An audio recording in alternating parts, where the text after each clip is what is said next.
Entramos hoje no capítulo 17 do Evangelho de Jesus segundo Mateus. 6 dias depois, Jesus tomou consigo Pedro e seus irmãos Tiago e João e os levou sozinhos a um alto monte. Foi transfigurado diante deles. Seu rosto resplandeceu como o sol. Suas vestes se tornaram brancas como a luz. Eis que lhe apareceram Moisés e Elias e falavam com ele. Então Pedro disse ao Senhor Jesus: ó Senhor, é tão bom estarmos aqui. Se queres, eu mando fazer 3 tabernáculos, um para ti, outro para Moisés e outro para Elias. Falava ele ainda quando uma nuvem luminosa os envolveu, e saía da nuvem uma voz que dizia: este é o meu filho dileto, em quem me agrado, escutai-o. Os discípulos, ouvindo-a, caíram de bruços e ficaram com muito medo. Até que Jesus se aproximou e os tocou, dizendo: levantai-vos e não tenhais medo. Eles, erguendo os olhos, não viram mais ninguém, somente Jesus. Enquanto desciam do monte,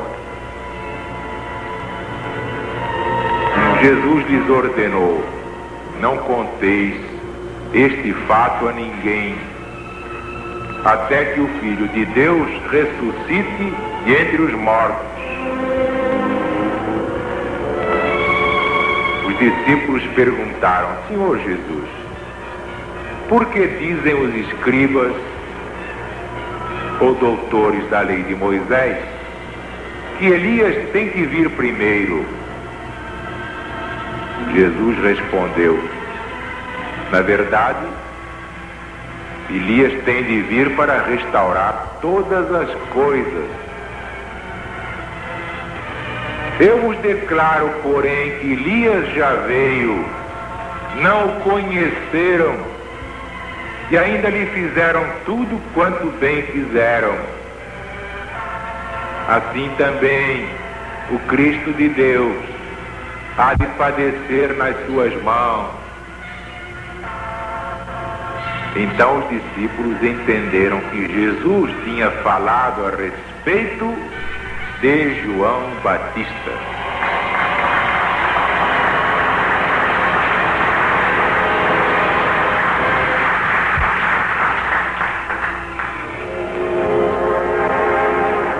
Como é bom dar o Evangelho sem o véu da letra.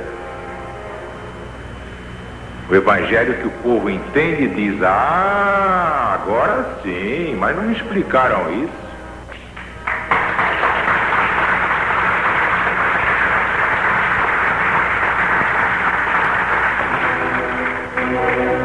Este caso aqui, do capítulo 17, chega a tontear até os espíritas mais veteranos.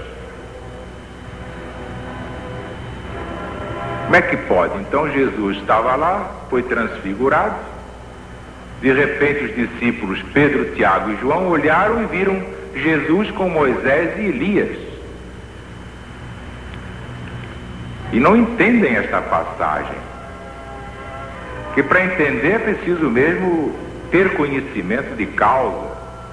É o tipo da passagem casca de banana. A maioria borra aí, cai, mas se perde mesmo. Boia, como se diz na gíria, boia. Mas nós vamos explicar. E vocês não leram essa explicação em lugar nenhum. Prestem atenção.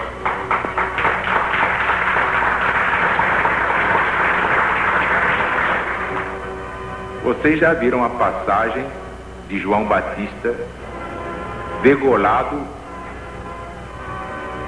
porque Salomé dançou muito bem no dia do aniversário de Herodes, quando ele prometeu que daria a ela o que ela pedisse, até metade do reino. Salomé ficou toda feliz, foi correndo para a mãe disse, não precisa tanto. Vamos pedir somente a cabeça de João Batista num prato. Tanta coisa para escolher, e ela foi escolher a cabeça de João. Por quê? Porque João reprovava o gesto de Herodes, que vivia com a mulher do seu irmão Filipe. E a mulher era exatamente a mãe de Salomé, era Herodias. Então ela não gostou e resolveu tirar uma forra.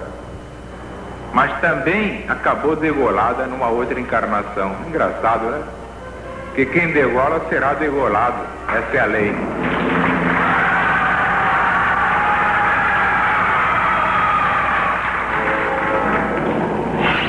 Mas então, João já estava irremediavelmente condenado.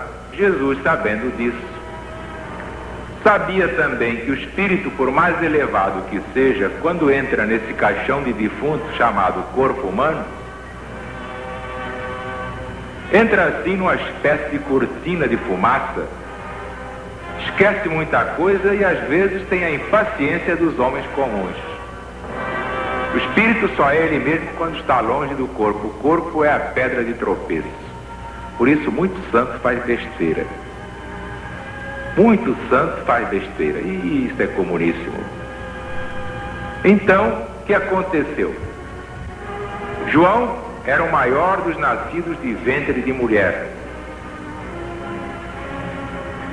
Mas quando entrava na carcaça, no corpo físico, era um homem com outro qualquer.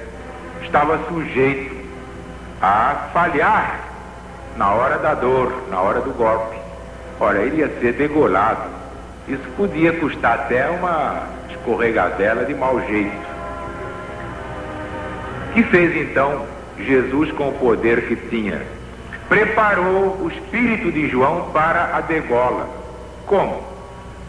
Mostrou a João o que ia acontecer e por que ia acontecer. Porque João tinha sido Elias, Elias tinha sido Moisés, 3 pessoas numa só. Moisés matou 2. Mas seja como for, graças ao seu poder espiritual, implantou o decálogo, a crença num Deus único, portanto, fez do povo hebreu o povo de Deus, o povo monoteico, o povo que só acreditava num Deus só, enquanto os outros acreditavam numa porção deles ao mesmo tempo. Ora, depois que Moisés desencarnou, o povo caiu outra vez nos braços do bezerro de ouro. Começou a adorar bonecos de pau, dizendo que era Deus. Então o que aconteceu? O pessoal caiu no fandango da idolatria, no carnaval da idolatria. Começaram então, todos eles, a substituir o Deus único por uma porção de deuses de meia tigela. Então Moisés, para manter a unidade espiritual do povo, reencarnou como Elias. Elias foi tremendamente violento contra o deus Baal e os seus congêneres. Acabou mandando cortar a cabeça de 3.000 sacerdotes de Baal. Quando voltou como João, estava escrito que também teria que ter a sua cabeça cortada. Porque pode ser um santo, mas se errou, vai pagar na mesma moeda.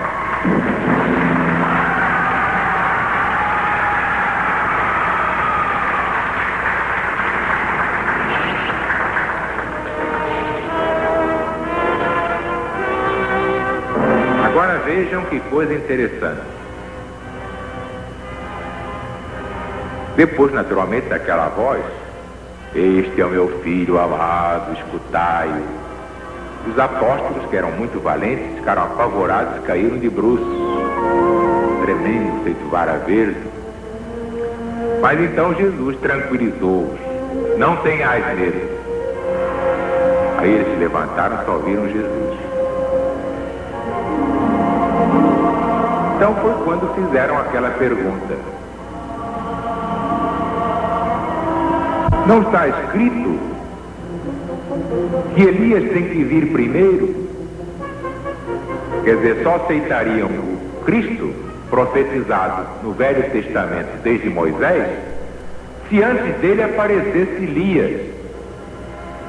Mas naquela ignorância daquele tempo achavam que Elias tinha que vir exatamente como era no seu tempo. Não, Jesus mostrou que Elias veio no outro corpo, já com o nome de João. João que batizava, por isso ganhou o nome de João Batista. Era o batizador ou o Batista. Então, vejam bem, prestem atenção, por favor, como é que Jesus sanciona a lei da encarnação, da reencarnação, como isto é uma lei universal. Jesus respondeu: na verdade, Elias tem de vir primeiro para restaurar todas as coisas. Isto é, como precursor do Cristo de Deus. Eu vos declaro, porém, que Elias já veio, não o conheceram e lhe fizeram tudo o que bem fizeram. Inclusive cortaram-lhe a cabeça. Mas vejam que até o evangelista percebeu com clareza, escreveu nesses versículos finais: assim também o Cristo há de padecer nas mãos dele. Então os discípulos entenderam que Jesus tinha falado a respeito de João Batista. Mas claro que isso não é possível. Jesus está dizendo aí claramente que João era a reencarnação de Elias que tinha de vir para restaurar todas as coisas.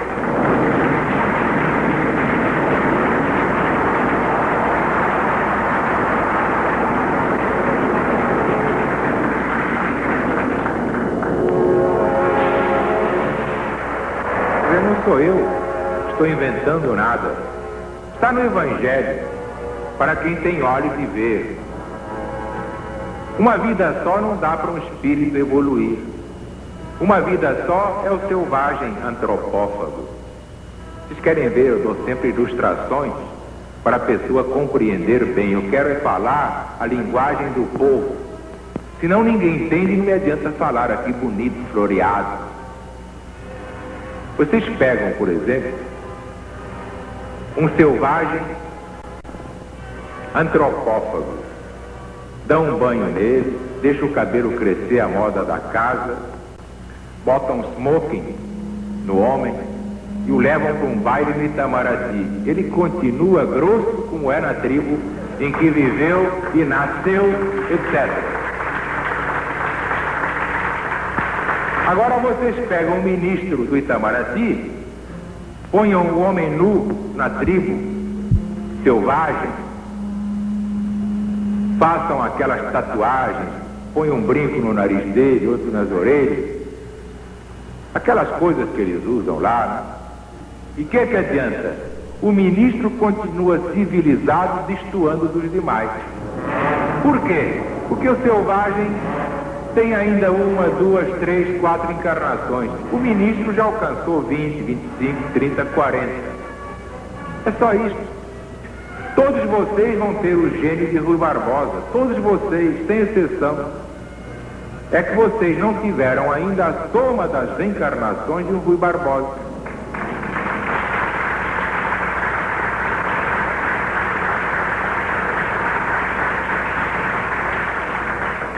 É aí que se patenteia a justiça de Deus. Muita gente diz: por que o Rui Barbosa era tão inteligente? Ah, porque tinha lá um negócio nas circunvoluções cerebrais. E o Napoleão, porque era um cabo de guerra tão genial? Ah, porque deve ter um cérebro muito grande. Foram abrir a cabeça do homem, tinha um cérebro pequenininho, pequenininho. Quer dizer, o gênio não está nas circunvoluções cerebrais. Está dentro do espírito que anima o corpo. Então, viva a LBV! Viva o Brasil! Viva Jesus!